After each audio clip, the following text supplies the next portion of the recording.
Hello, This is Hotline Spills speaking. how may we help you?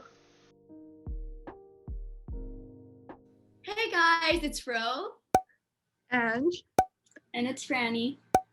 and welcome to our first podcast episode. Good morning, you guys. I can't believe it's finally official. We're making our first podcast episode. So, how's everyone's morning? Ange, how's your morning? I just woke up like 10 minutes ago, so I'm like, I'm brand new. So, I woke How up about you, early to Franny? get ready. Oh, yeah, the dedication to the podcast is just. guys, I beat all of you. I woke up by the time I was supposed to be asleep. Ooh. Look at that. Wow. Big brain, big brain.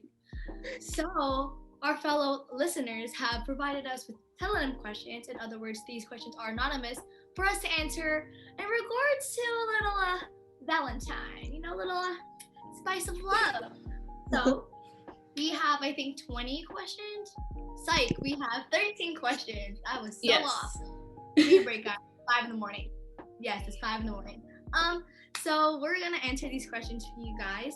Starting off with a question that all of us will answer, which is, what makes you like someone instantly? Francine, how about you start us off?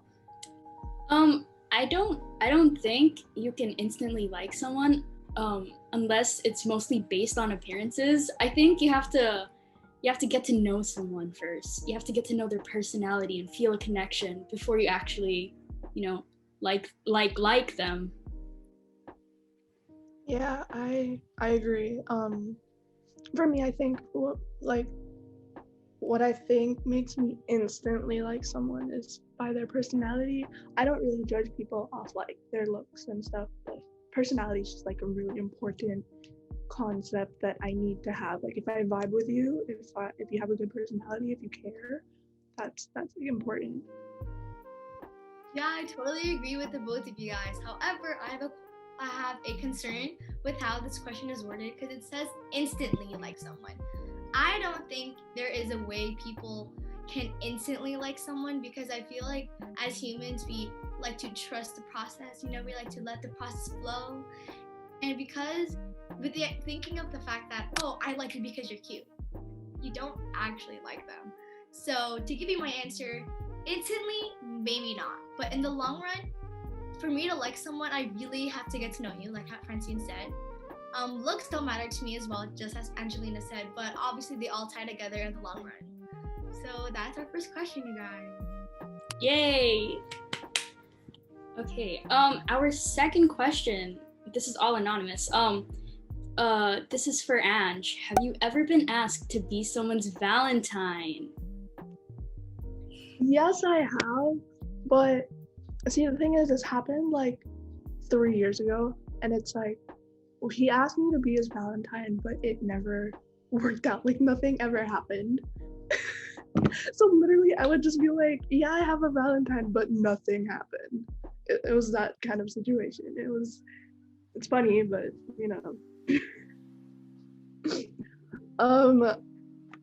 regarding to that friend, I have a question for you. Have you ever received a Valentine's Day card or a gift from a secret admirer? How did it make you feel?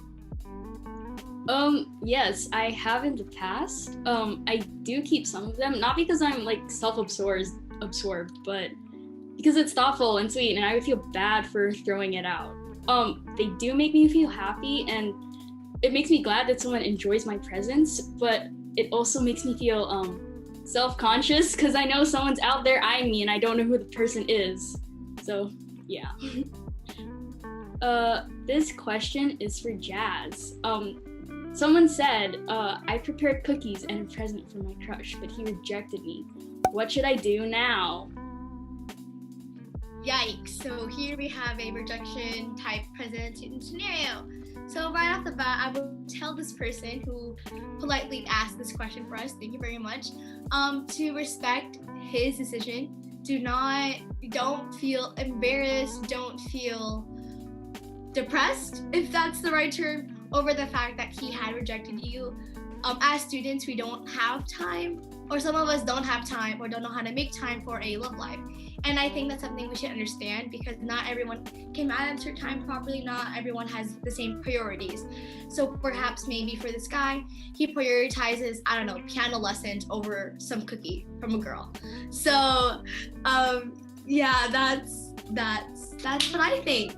So you guys, I have another question for all of us to answer. And this is kind of a juicy question, wink, wink, wink.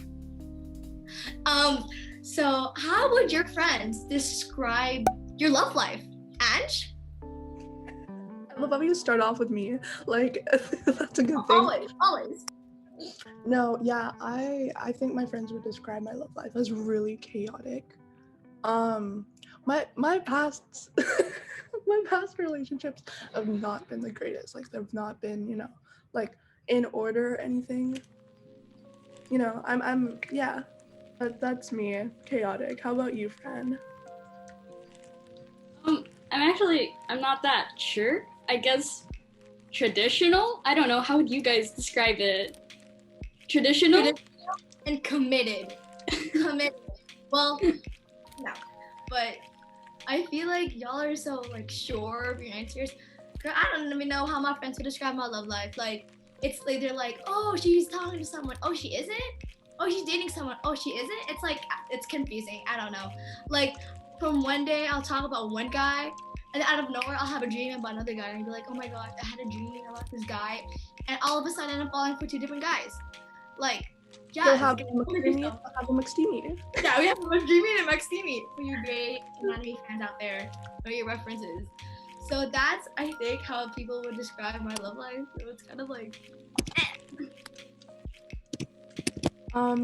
Jazz, we have a direct question to you.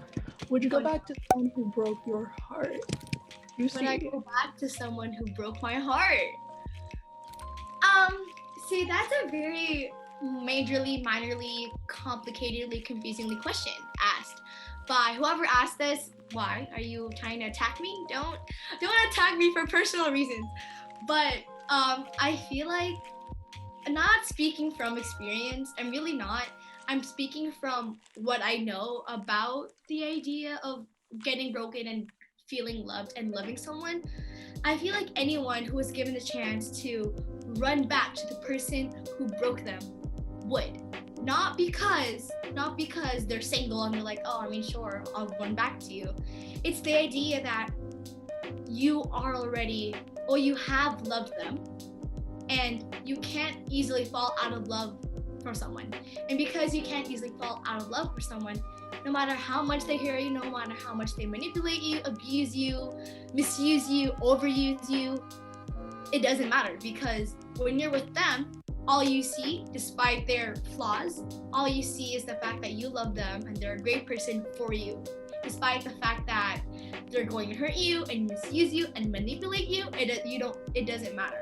So I feel like, to answer this question, I think we would in a heartbeat. I don't know why. I don't know what's wrong with our generation, but we would. We would go back to that nasty male or female person that we love, who manipulates us and misuses us and makes us cry every single night. Gen Z here. Angelina is obviously a victim of my answer. So, anyways, so Fran, which traditional gift would you rather receive? Chocolates, flowers, or a card with personal message? I think I would like to receive a card with a personal message, you know, because that comes from the heart, you know, you get to say what you want to say to that person. However, I have never received flowers for Valentine's Day. I have received cards and chocolates, but never flowers. So it would be nice to receive some flowers someday. Wait, don't give her some flowers. Take notes. Anyways, I'll give you her address, guys. Just PM me. Don't worry. Anyways,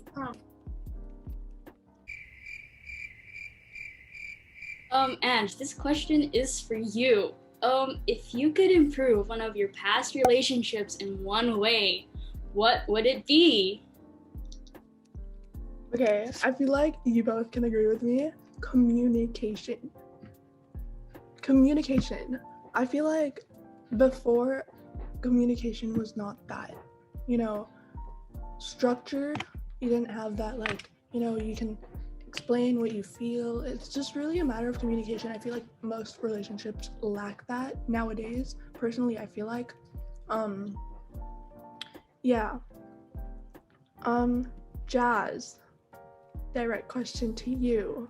If you had a chance to get back with an ex or one of your exes, if you have more than one, would you? And why? You guys ready for the plot twist? You guys ready for this? So, the thing is, I would go back to someone, but they weren't my ex. They are what I call my almost ex, my almost lover, my could have been, my what if. Yep, not me spilling my entire love life story out here, but I would go back to my, I guess we'll call it my almost, right? So this, my almost, I would go back to him, obviously because A, I feel like we could have been something together. B, I feel like, okay, I really, really, really like this guy. I don't know, like, I fell for this guy. And I feel like that feeling, not only did I feel, I guess not special, like I felt appreciated and, I don't know, needed. I felt like I was giving back as well. Like I was making him happy. He was making me happy. You know, I was there for him. He was there for me. It was like a two-way, like it was like a relationship that would work if it were to be a relationship. However, that obviously did not happen because he is my almost. We almost could have been together, but the world really said, nope, we're gonna split you guys apart, which is fine because I accept it, and you know, that's just kind of how I would answer it. So, Francine, here's another question that you're pretty much of an expert at. How to make time for my love life if I'm a student? Like, how do I do that? You know? First off, I don't think I'm an expert. I do make mistakes sometimes, but you know, that's fine. I'm only human. But I think if you want to make time for your love life as a student, you should set aside a specific time to spend with that person. This could also go for, I don't know, friends or family as well. As long as you have like a dedicated time to spend time with them. It could be weekly or monthly, and you know, just have a thoughtful and meaningful conversation with them. I think that would really help. Yeah. And this question is for you. What to do if you have strict parents on Valentine's Day? Well, I feel like all of us have somewhat strict parents in a way. Somewhat, like I wouldn't. Somewhat. Okay. Filipino, babe. Filipino. Not Okay. somewhat strict. For me personally, my parents are like comfortable. Yes, some days they'll be like strict. Some days they'll be like, okay, do whatever you want. And then that's when I start to think, well, are you okay? But if you want to go out on Valentine's Day, if you have a strict parent, I think, for me at least, and I don't know if you guys have the same thing, you'd have to ask 5 business days ahead if you want to do something the weekend.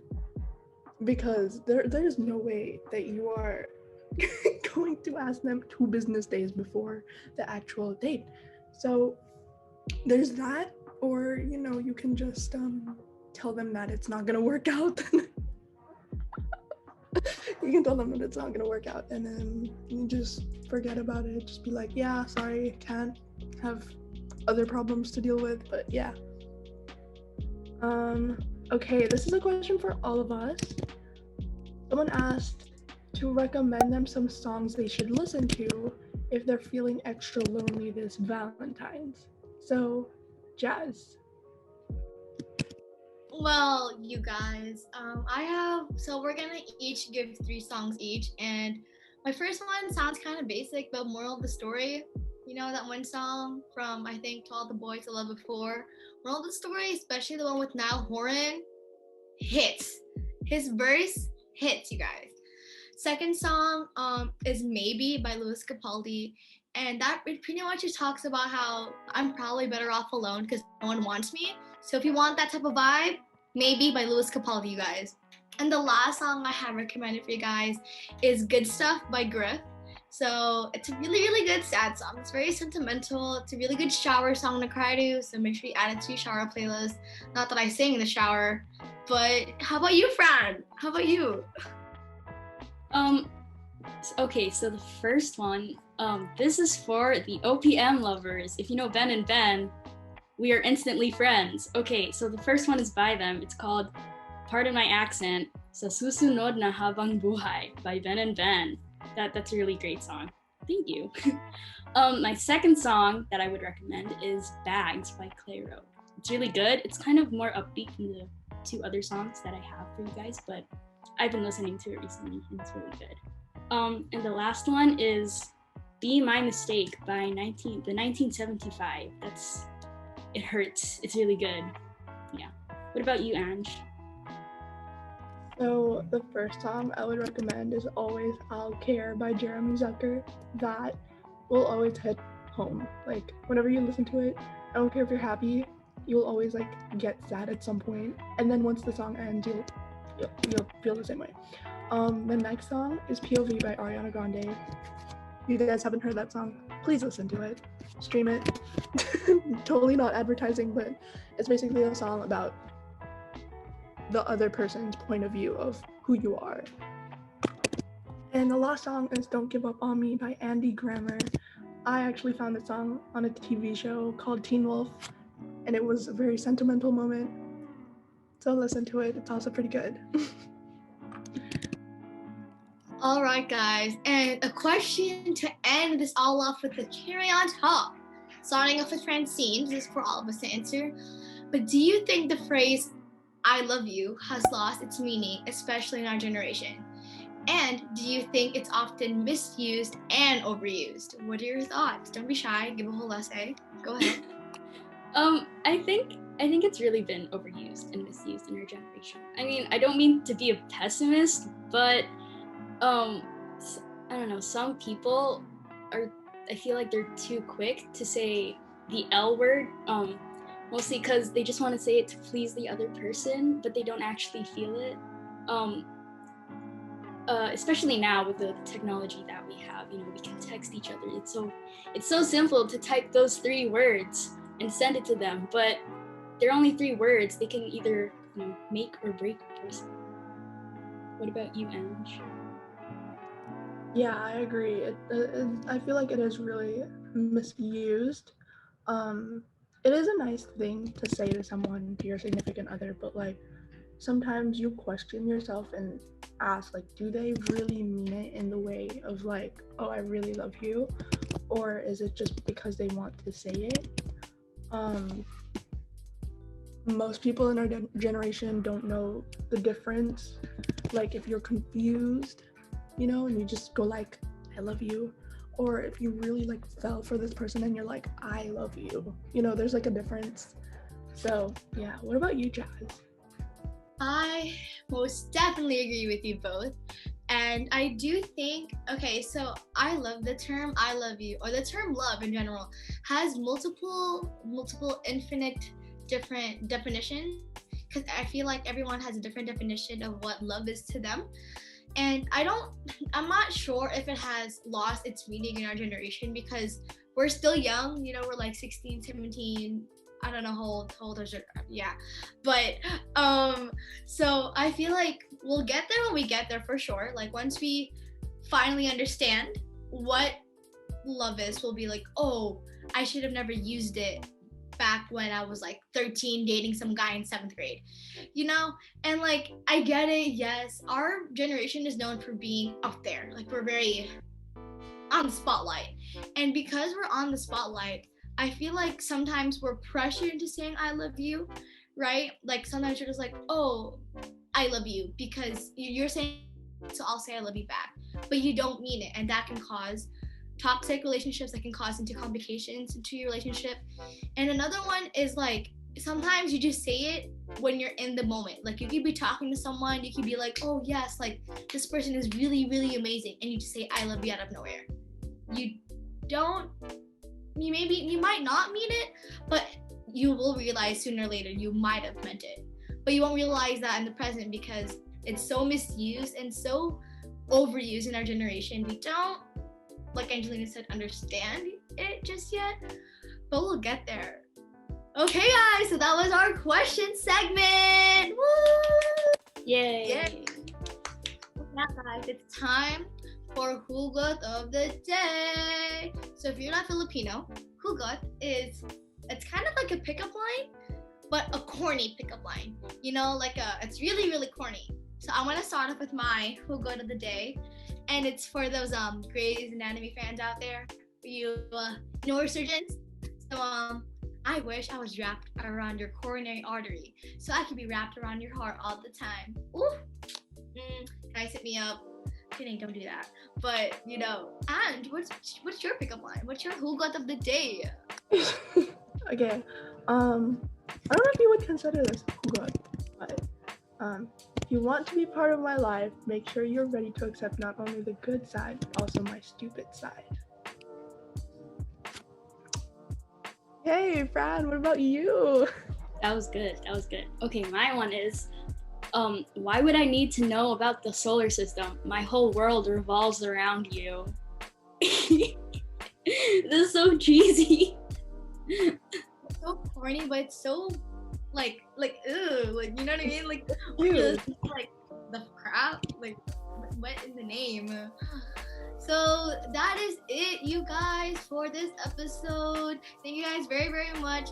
We'll let you guys know what our next episode would be like, but we want you guys' input. What do you guys think should be our next episode? Let us know in the comments below. Just comment, or you can come to our tellonym. I will always stay on there, you guys. Do not worry. And there's a link in our bio. yeah, there's a link in our bio as well. If anything, you can always DM us on our Instagram at hotline.spills. So make sure you tell your friends and everything. So have a great day or night whenever you listen to this podcast. Bye, guys. Bye. Bye-bye.